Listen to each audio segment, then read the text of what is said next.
Ay, di ara sa mga laagan diha. Uy, guys! Dirita. Little Maldives. Amazing sun. Kung gusto nimo makalimtan ang imuhang lugar nga gigikanan sa gustong mag-move on, impaki na dayon. Located na din sa Barangay Bacolin, Hinatuan, Surigao del Sur, 145 kilometers gikan sa Davao City.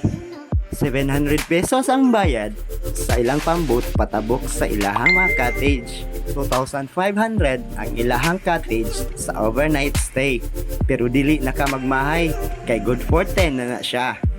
Sa mga mahilig og isda, pwede ka mag-fish feeding sa ilahang fish cage. Ug sa mga mahilig mag-fishing, para malibre ang inyong panudan while nagstay sa ilahang island, unlimited na siya. Pwede ka mag-night dive o day dive.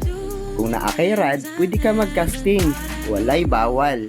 Ang kanindot sa spot, ang isda na mismo ang muduol sa imuha.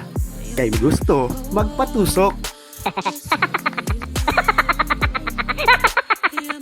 Perfect ni siya sa family bonding ug sa gustong magchilang kay makita nimo ang sunrise ug ang sunset.